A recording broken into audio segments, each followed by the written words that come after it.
and welcome back to Music is the Source. This is episode 6. It's been a while since I've done one of these because I had a kid 3 weeks ago. She is 3 weeks old as of right now, 3 weeks on Monday.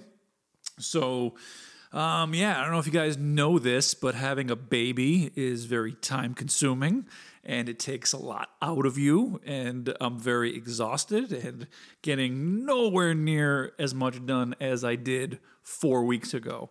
So if you're watching this, if you're having the displeasure of watching this in video form, you'll see the bags under my eyes, and I'm on my 800th cup of coffee today just to keep going because babies are exhausting. Even though she's been really, really good. She's a sweet, sweet kid.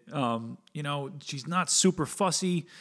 She likes to be awake. She's very alert. It's my wife just said she's got FOMO, fear of missing out, because she's just awake. She's not crying. She's not hungry. She's just checking shit out. What's going on? What are we going to do? So it's awesome. Let me, for my viewers that are watching, I'll show you a picture of her. My wife surprised me. She put this picture frame on my desk 10 minutes before I had a lesson with the students. So here's my girl. I don't know, the light's kind of blinding it. You're not going to see it in video form. If I back it up, maybe. I don't know, there's a glare. Can't see it. Oh, well, no big deal. But the picture frame says, "I'll always be your little girl. You'll always be my hero." And I'm coming into I just got out of the shower, and I'm like, I got a lesson about to start in 10 minutes. I had no idea that my wife bought me this. We did a little newborn photo shoot here, and she put one of the pictures in there. And so it's 10 minutes before a lesson, and that's what I see on my desk. And so it just started raining on my face. Got a little sappy, got a little emotional. I don't usually cry before my guitar lessons with my students. Sometimes I cry after because you guys are nuts and drive me crazy. But it was very, very cool, very emotional. But it's been great, She's awesome. Enjoying spending time with her. I'm very grateful that I get to work from home and I get to see her all the time. I get to be around her. She's going to start daycare in a few weeks. Like 2 months really, but she won't be here during the day. So I'm kind of curious how I'll adjust to that. My wife's worried about going back to work and missing her. And, I'm probably going to miss her just as much because she's not going to be around, but I will get more done. I will definitely get more work done. But she's been great. And, we're having a lot of fun. One of my goals with my daughter is I would love it if she could develop perfect pitch. That would be ideal, especially because I've said many times before, and I will continue to say, I was not born with a very good ear. It's been one of my biggest musical challenges to overcome, has been, my lack of ear training. So knowing what I know from the research that I've done and watching guys like Rick Beato on YouTube with his kids, I'm led to understand that developing perfect pitch is possible if you start the kids young. So we've been listening to a lot of classical music, or what is called high information music. So a lot of jazz, a lot of classical, a lot of stuff with abrupt key changes, complex rhythms, complex melodies and complex harmonies and things like that. That is supposed to aid in the elasticity of the brain and help in this development of perfect pitch. So we've been doing a lot of that, and my favorite to listen to is Chopin. I'm not a big music lover of anything that was recorded or written pre 1960. I'm not a big classical guy. I'm not a big jazz guy. I appreciate it. I like it. It's just when I go to listen to stuff, I don't tend to listen to it. But with her, I know that kind of music is what is important for, this idea of developing perfect pitch. It's not a guarantee that she will do it, but or she will attain it. But I'll try. I'm gonna give it the old college try here. But we've been listening to Chopin a lot, and that is it's awesome. It's so awesome. She, to me at least, when I'm with her and we're listening to stuff, she seems to respond the most to Chopin, which is great because I fucking love Chopin. Chopin just wrote such beautiful, beautiful pieces of music. So we'll see. We'll see how that plays out. But we've also been listening to, Pearl Jam and Metallica and Fleetwood Mac and a whole bunch of shit, Getting to listen to music with my daughter is so cool. And, I don't necessarily, if she never picks up an instrument, I won't lie, I'll be a little disappointed, but I want her to do her own thing and be her own person. But if she ever does, that would be so cool. And I just want music to be obviously a big part of her life, because it is a big part of mine. And I know it will help. Music education benefits you in so many ways. It's one of the very few things in this world that combines creative thinking with analytical thinking and creative problem solving. It teaches you discipline, like things like martial arts and sports and things like that are great avenues of, achieving discipline. However, they also take a big physical toll on you. You know what I mean? When you're in your 50s, it's hard to be, for a lot of people, to be super active all the time. And if you've never been disciplined in your life, and you're in your 40s or your 50s, it might be hard to start being disciplined with, a physical activity. But with playing an instrument, you're not going to tear an ACL by playing guitar. You're not, You're not going to break an arm by playing guitar. So it's something that you could do for the whole, the entirety of your life. So, the perfect pitch training with her, and then when she gets a little bit older, maybe, doing some guitar, doing some drums, doing some piano, doing some voice, violin, whatever. You know what I mean? Whatever she doesn't, and if she doesn't gravitate towards it, I don't care. I just know that even if she doesn't do anything from a musical instrument standpoint, having perfect pitch is just very good for her, critical thinking in general. It's been shown that babies that are, introduced to this high information type of music early on, it does help in their brain development. So, going to do whatever it takes to make sure that she is on the straight and narrow for a good life. So, that's what the hell I've been doing. I haven't really got a chance to practice guitar too much this past month. Obviously, this is the first podcast I recorded in a month. I want to do these every week. But I'm kind of getting in the routine of things, and hopefully we can get back to having a decent, consistent schedule with this as I move forward. So I'm getting more coffee in me here.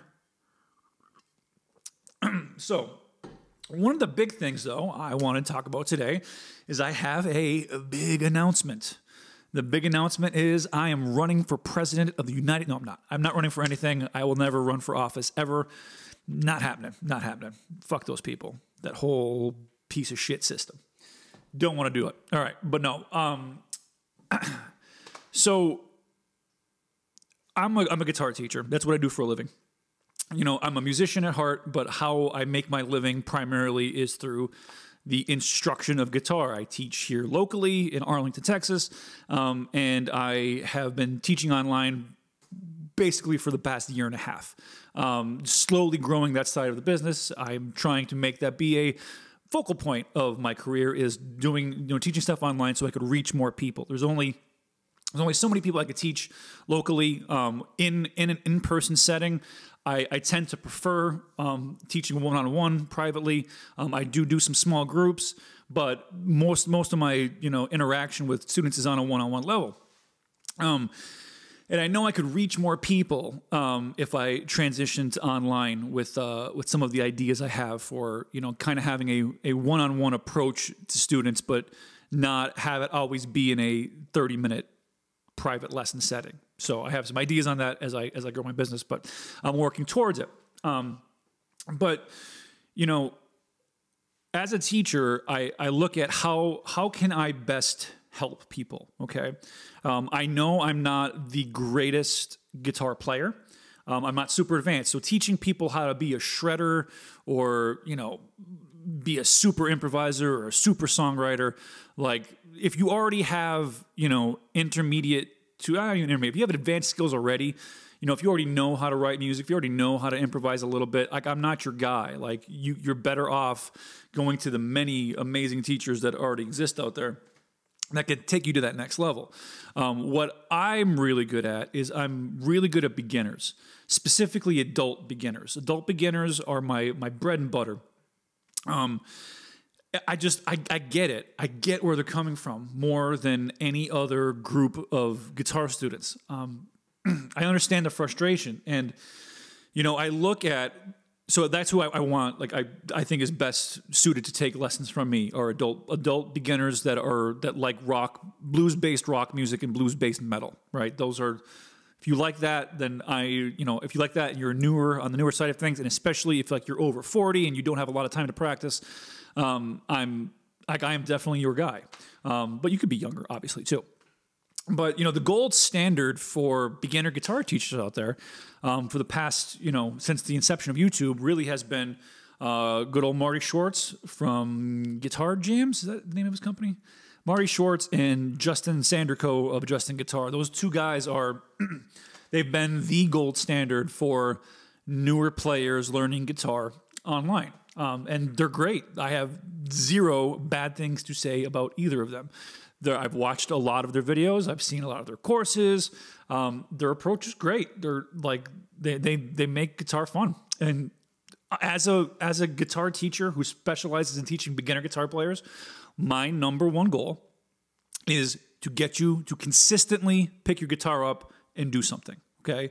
If you do exactly what I tell you to do, you're going to make the most amount of progress. Okay. But if you are consistent in picking your guitar up and doing something constructive with it on a consistent basis, you will succeed, right? You absolutely will succeed. And a big part of the consistency playing into practicing comes to, it's got to be a little fun, right? It's got to be fun. If it becomes a chore, if it becomes something that you're like, oh, I got to fucking play guitar today. Like, if you have that approach or attitude to it, you're going to fail. You're going to fail very, very, very hard.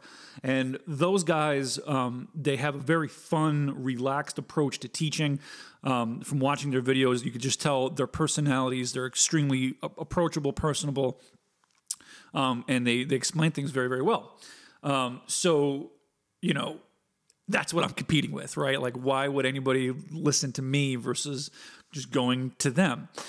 Well, if I have to level a criticism at them, and it's not just at those two in particular, it's most guitar teachers that exist out there that teach beginners.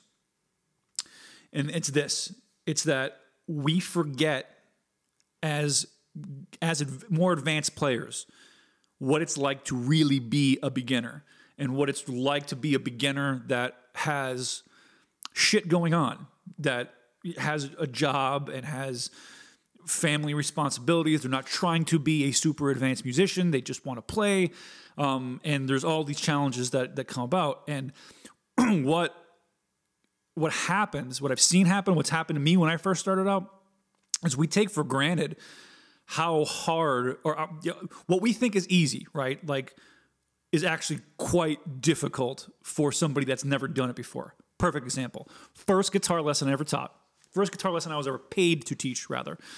The first thing I showed the poor girl was a C chord. Because I thought, C is easy to me. And if you know how to play a C chord, man, that really opens up a lot of things that you could do with terms of songs that you want to learn. Playing a C chord, now that I have 10 years of experience of teaching that, I would never, ever, ever, ever, ever in my life show that to somebody on their first lesson ever again. And if I know going into it that they have no experience playing guitar, I would not show them a C chord right away. Just wouldn't do it, because I know after teaching, thousands of beginner students, that is one of the most difficult open position chords for anybody to play. So I'm always trying to get a win out of newer players, because there's a lot that's hard and complicated about guitar. And giving them something that is that challenging up front is bad. It's a detriment. Now, some people will pick up and play a C chord, no problem. But in my experience, more often than not, they don't, right? And so, I don't know. I've taught enough beginners in my life I have a very deep understanding of the challenges that they go through, right?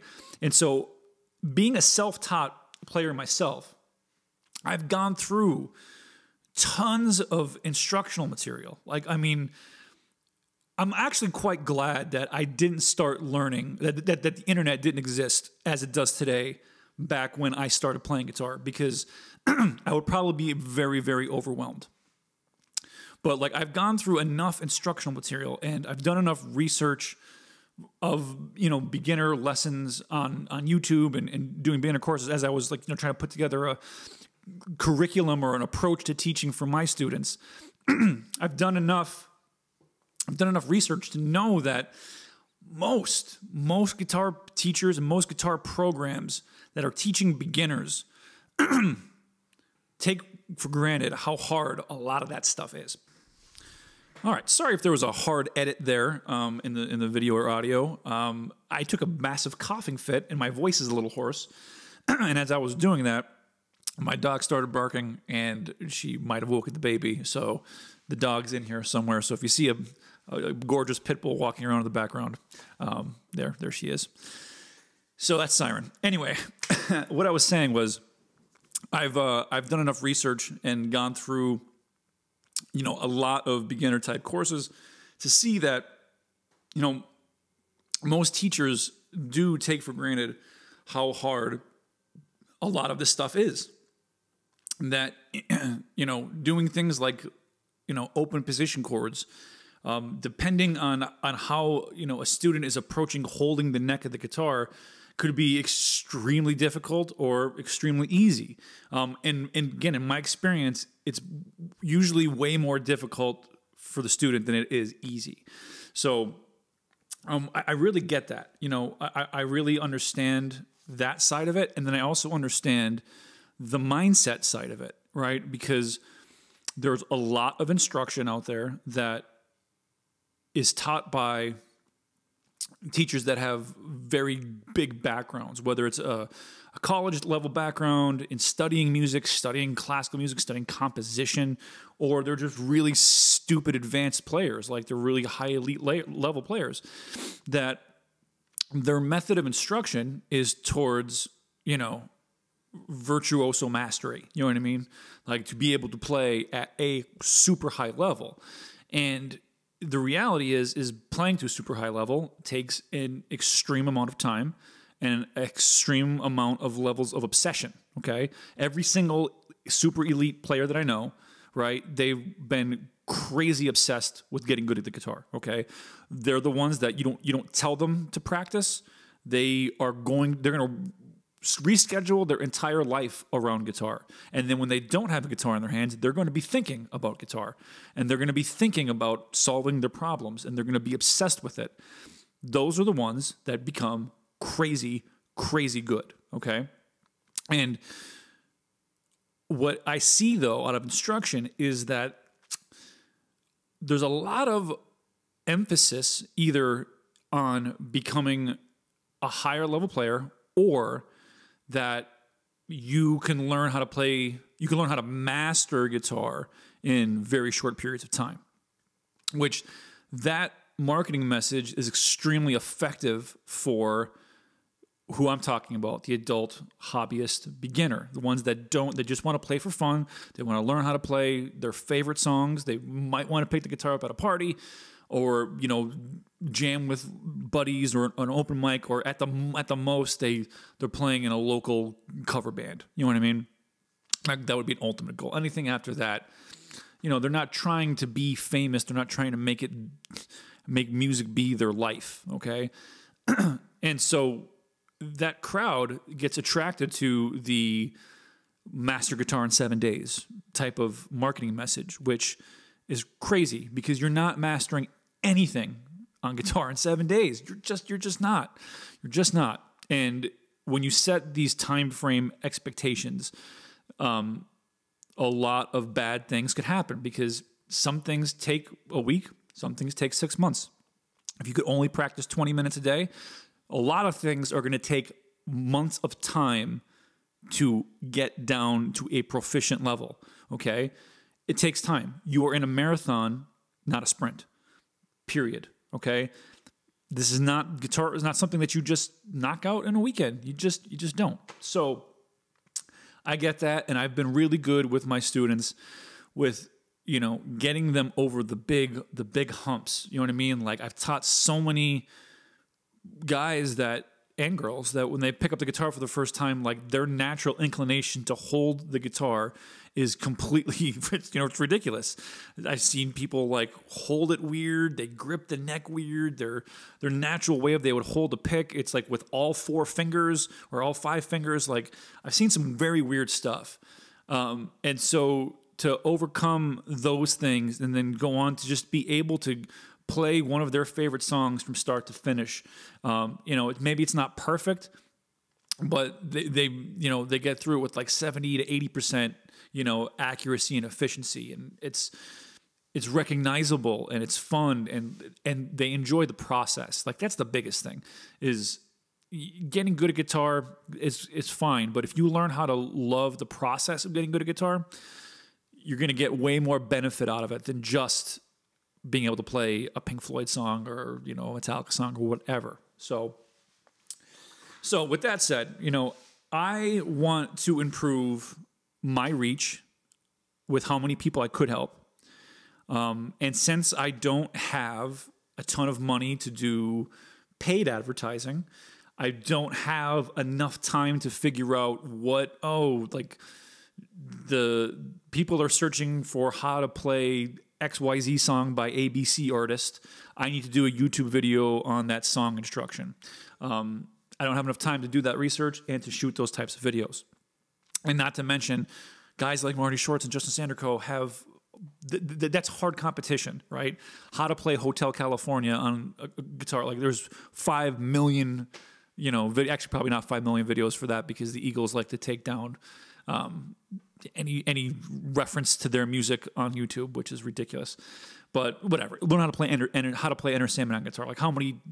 There's probably 5,000 videos of somebody explaining how to do that.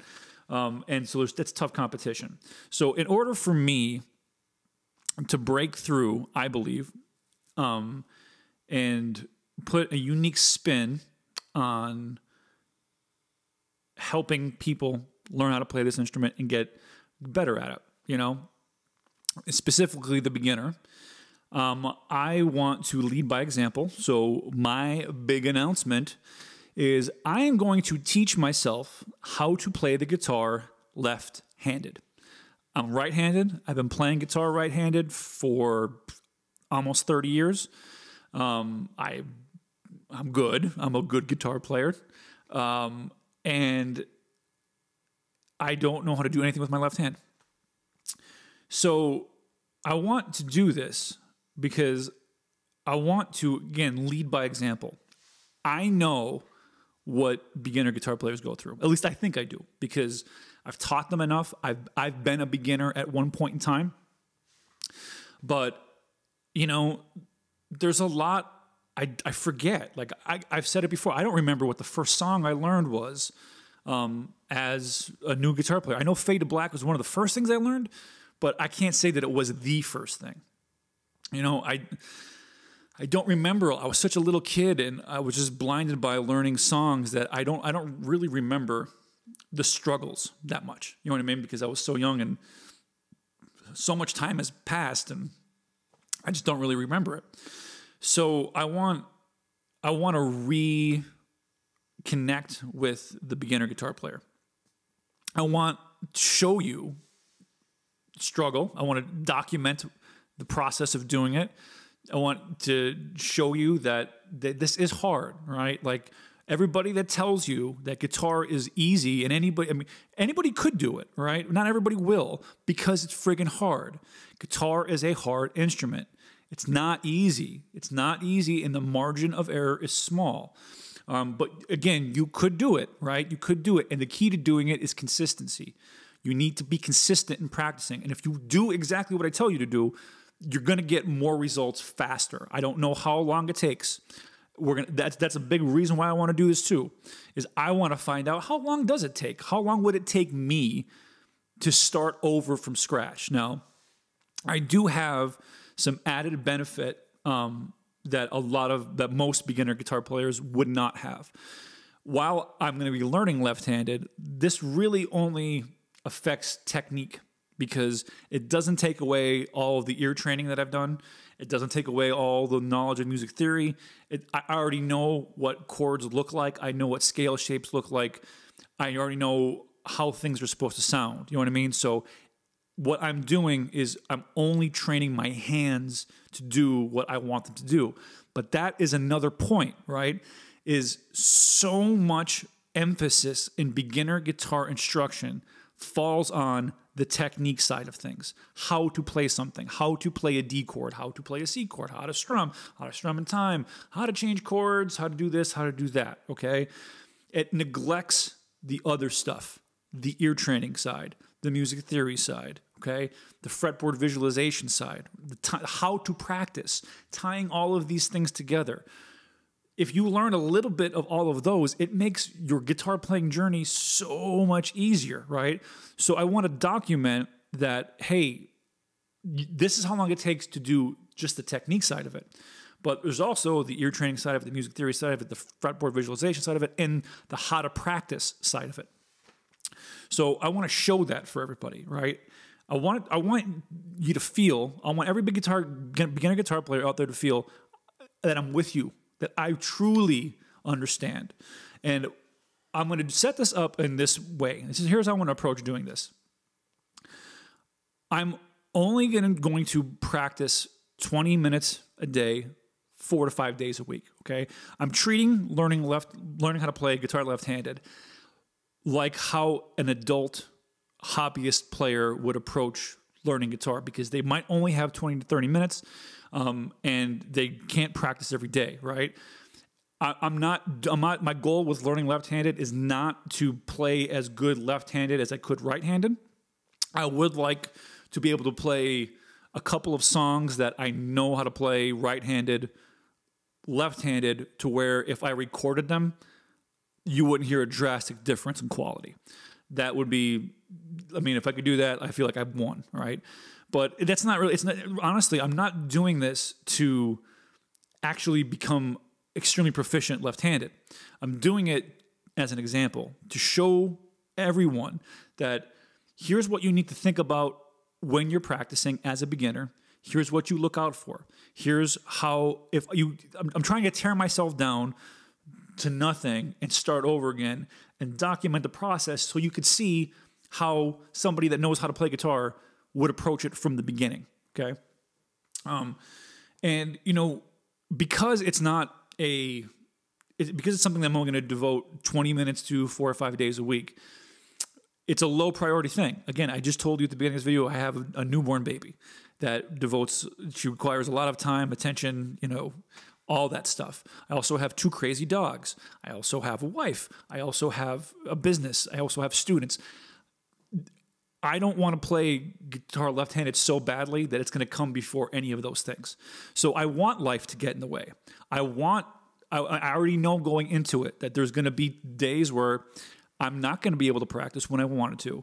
There's going to be probably 1 or 2 weeks that might go by where I won't practice at all, either because of frustration or burnout or lack of time, but I'm going to come back to it, right? Because that's what I want to show everybody, is that the big takeaway from all of it is you just got to do it.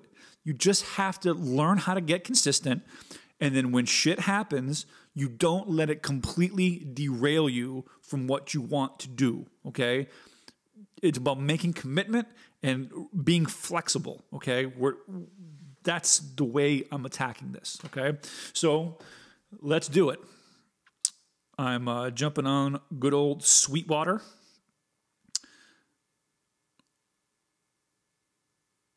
Where it is, here it is. So I am I'm buying the cheapest one possible off of Sweetwater. I only like to deal with Sweetwater.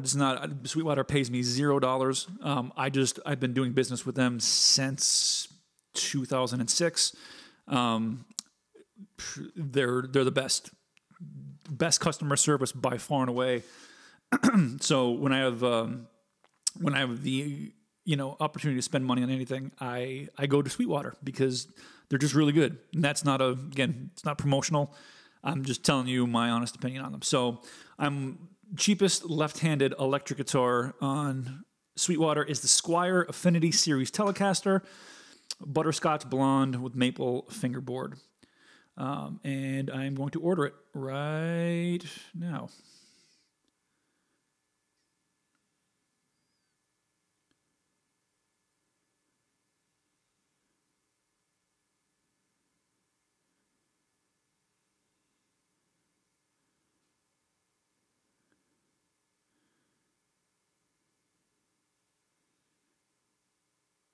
And done.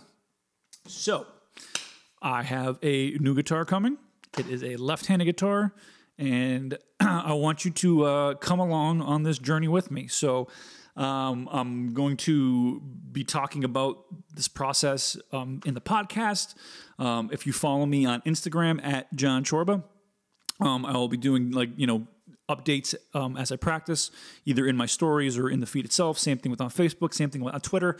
Follow me at John Chorba on Twitter, and then I believe at John Chorba on Facebook. I don't know, I'll put all the links in the video here. Follow